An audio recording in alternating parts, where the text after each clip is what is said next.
Vem pra cá porque, olha só, a gente vai receber hoje, né, umas pessoas maravilhosas que vão estar aqui junto conosco, né? Porque ontem foi o Dia Mundial de Conscientização do Autismo.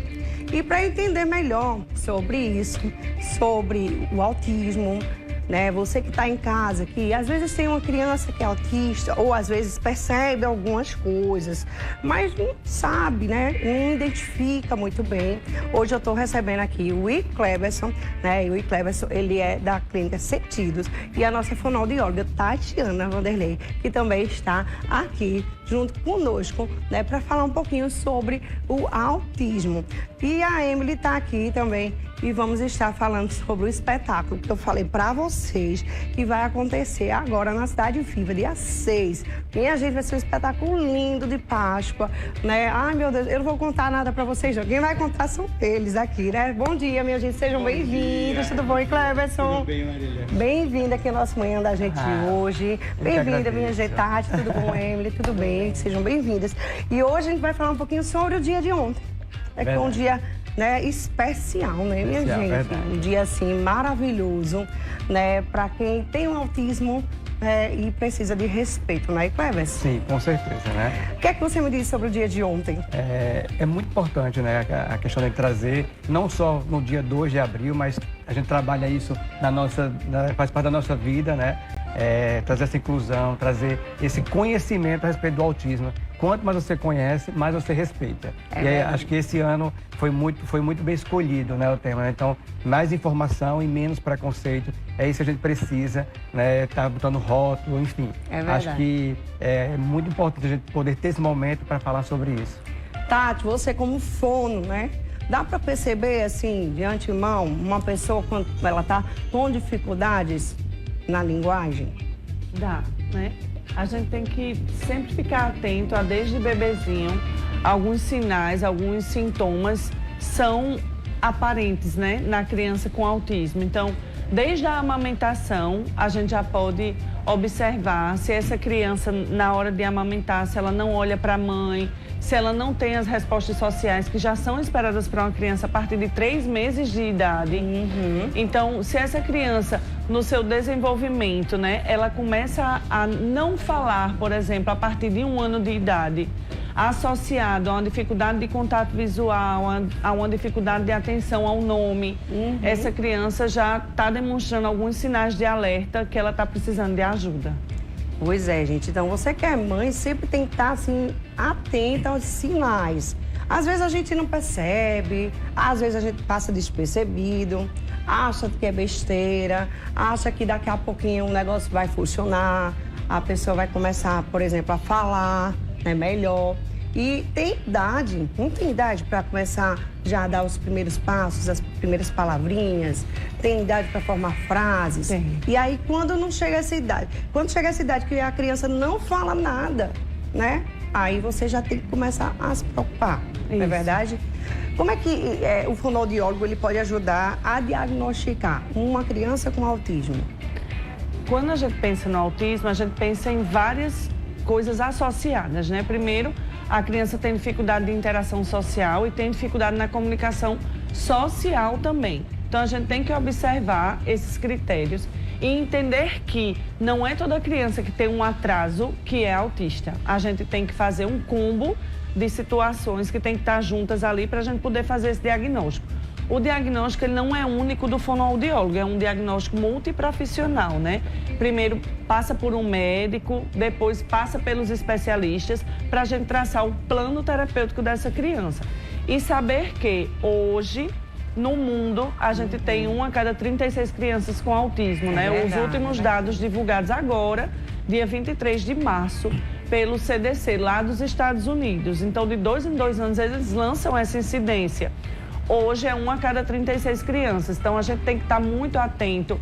Qualquer sinal de atraso, levar essa criança para fazer um diagnóstico, não necessariamente, como eu disse, atrasos na fala são apenas do autismo, né? O autismo ele tem um transtorno de linguagem associado, mas ele pode ter outras comorbidades, como por exemplo, a apraxia de fala, que a criança, além de ter o autismo, tem uma apraxia, né? E o fono ele vai intervir justamente nisso, né? Dando ferramentas para que essa criança consiga se comunicar, né? E assim ela consegue interagir melhor na sociedade. Com certeza, viu, Tati? Mas olha, ontem foi o Dia Mundial da Conscientização do Autismo. Você sabia, né, que pelo menos assim, eu acho que tem muita gente, né, que estava aí, pelo menos o segundo ano consecutivo, aconteceu uma caminhada, né, gente? E ontem eu acho que foi uma dessas caminhadas que sempre acontece, acho que todos os anos, o pessoal tá lá fazendo essa caminhada para conscientizar as pessoas e geralmente é na orla, né, daqui da nossa capital, para comemorar essa data que é tão importante, né? Às vezes você diz assim, para que isso?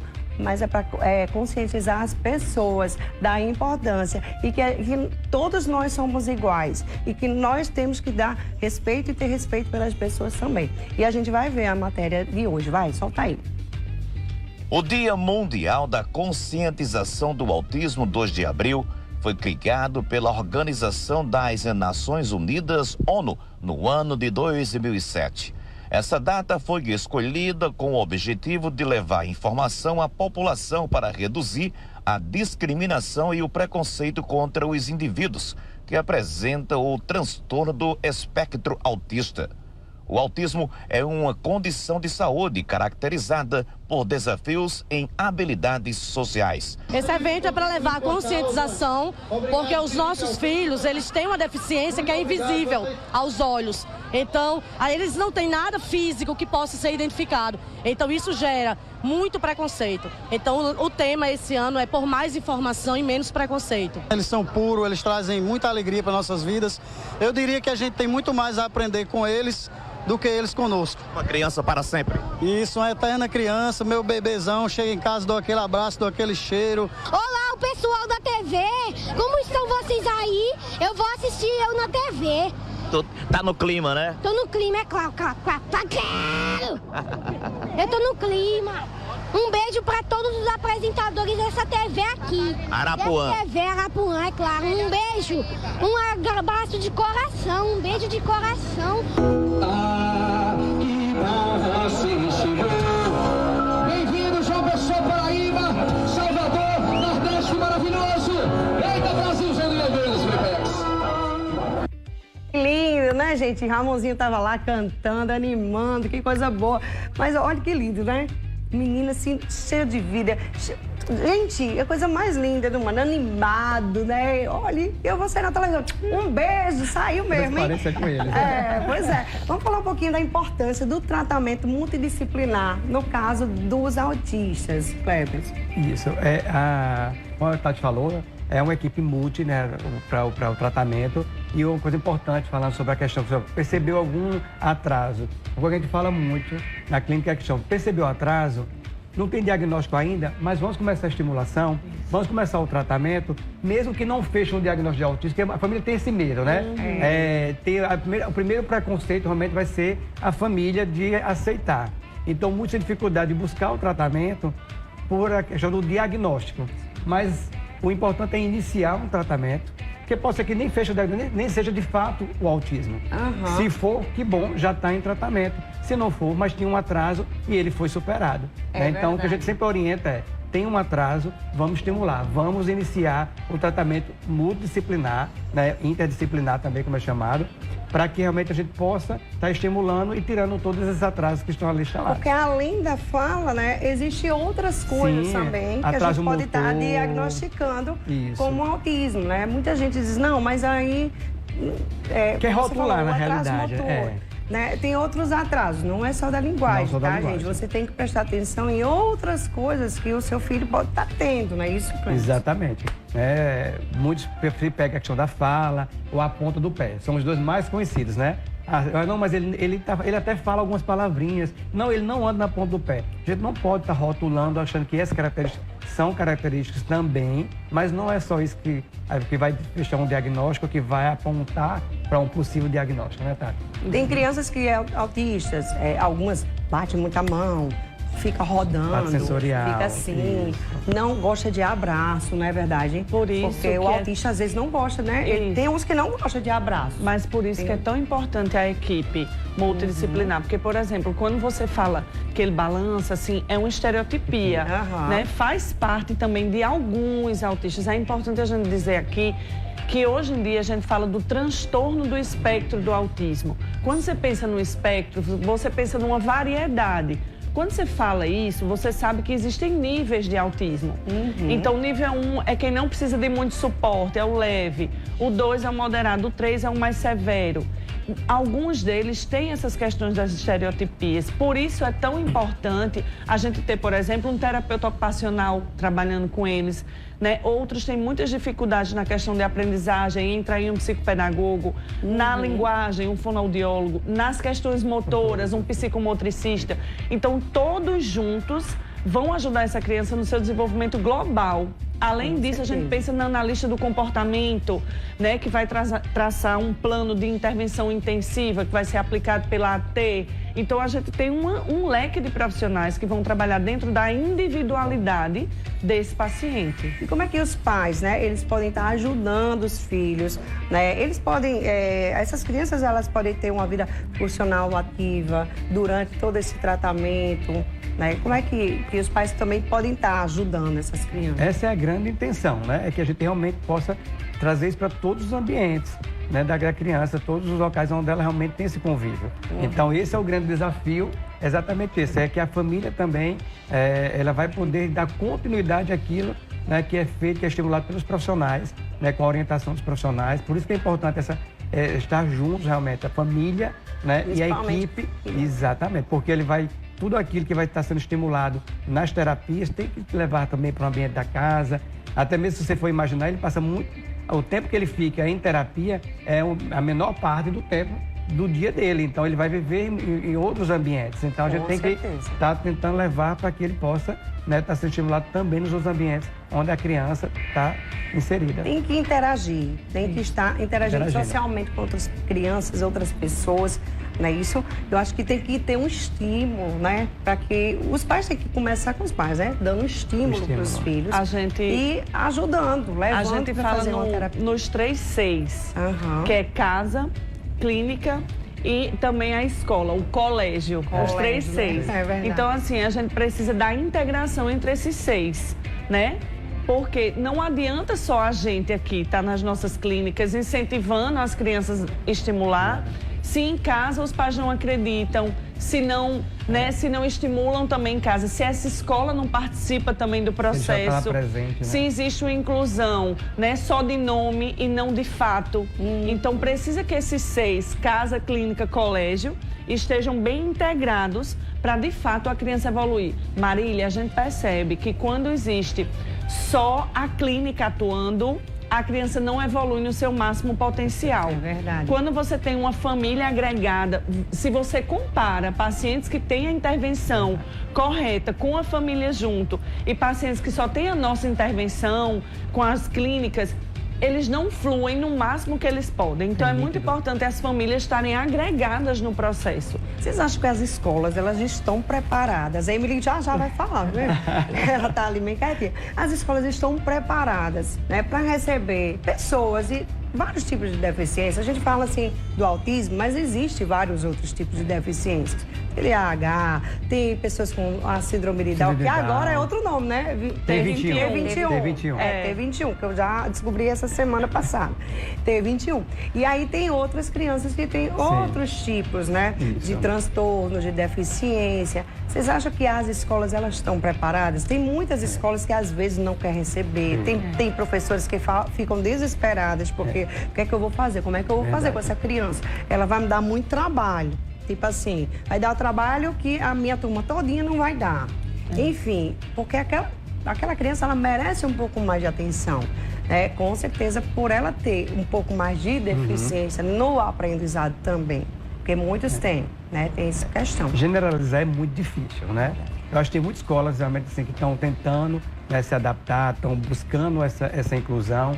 A gente vai falar inclusão, a Turma da Sentidos veio com essa visão de realmente trazer mais inclusão, mas eu ainda acho que está muito distante, né? Está muito distante. Essa inclusão que é muito falada para a prática, ela existia uma lacuna aí ainda bem distante do que é falado para o que é feito de fato. Eu também tenho uma visão um pouco polêmica sobre essa questão também de escola, né? Eu acredito que tem que trabalhar sem inclusão, mas eu também compartilho algumas ideias, principalmente a visão americana, né? Que dependendo do nível de suporte da criança, eu acho que não é interessante nem para a criança e nem para a escola. Mas aí eu não vou entrar muito no mérito agora não, porque isso é bem mais polêmico. Mas de forma geral, né, a gente precisa ser a inclusão acontecer de verdade.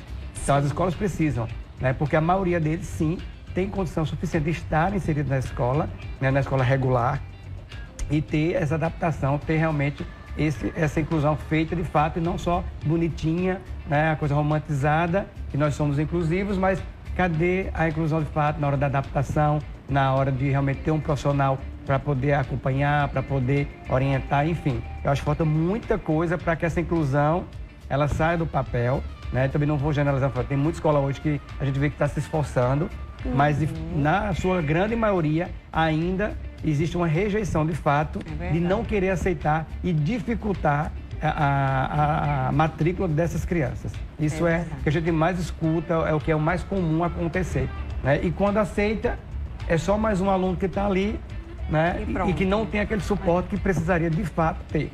E é garantido por lei. Garantido por lei. É uma garantia legal. A escola não pode não aceitar uma criança. A gente vê muito isso. Os pais que estão assistindo a gente sabem. Vão na escola, dizem que tem a vaga. Quando vão matricular, que dizem que a criança é autista, não tem mais a vaga. De repente sumiu a vaga. Meu Deus. Então isso daí é caso de você denunciar no Ministério Público. Porque realmente a criança ela tem direito a estar inserida no ensino regular, né? A gente, enquanto clínicas, a gente faz a nossa parte no contraturno da escola. Então, se a criança estuda de manhã, à tarde ela vai fazer as terapias e o inverso. E uma coisa que também é muito interessante e importante destacar. Por que é que existem ATs nas escolas? As ATs escolares? Porque elas são as grandes aliadas da escola, junto com a parte clínica. Não são pessoas que estão ali para disputar com a escola o seu lugar, ou para ser um X9, né, do que acontece no colégio. Não é. É uma parceria que deveria ser de grande potencial para a criança. A AT está ali para ajudar aquela professora.